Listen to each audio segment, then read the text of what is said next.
আসসালামু আলাইকুম, hello everyone. ঘুম থেকে আজকে একটু লেট করে উঠেছিলাম। উঠেই দেখে আমার একটা বোন আম ভর্তা বানিয়ে নিয়ে এসেছে। মাঝে আমি রান্না করছিলাম সকাল আর দুপুরের একসাথেই। বেশিরভাগ তরকারি আগের দিনে ছিল, জাস্ট গরম করে নিয়েছিলাম। সিক থাকার কারণে আজকের দিনটা আমি বেশি কিছু রান্না করতেই পারিনি। লাঞ্চের জন্য আর কি। নাস্তা করে টুকটাক রান্না শেষ করে বসেছিলাম। বৃষ্টি বৃষ্টি ভাব ছিল। যেহেতু বাসায় বেশি কিছু করিনি, তাই হাজব্যান্ড বাইরে ঘুরতে নিয়ে গেল। 2 দিন আগে কেক খেতে চেয়েছিলাম, তাই আজ কেকও কিনে দিল, সাথে কিনে দিল বাদাম। যেহেতু আমরা একদম দিন থাকতেই বের হয়েছিলাম, তাই অনেকক্ষণ বাইরে ঘোরাঘুরি করে সন্ধ্যাবেলা একটা রেস্টুরেন্টে চলে গেলাম। অর্ডার করেছিলাম dumplings, meat box, burger, baked pasta আর আমার কেক।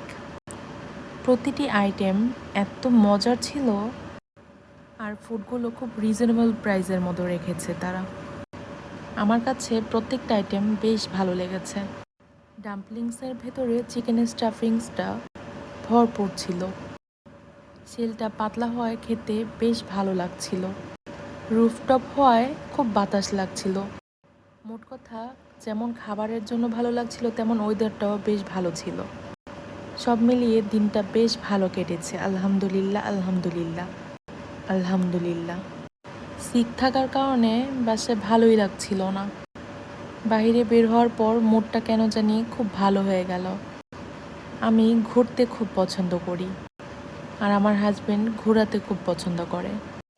বাসায় ফিরতে ফিরতে রাত হয়ে গিয়েছিল। আগের দিনের বানানো ডেজার্ট খাচ্ছিলাম আর মুভি দেখছিলাম। That's it for today.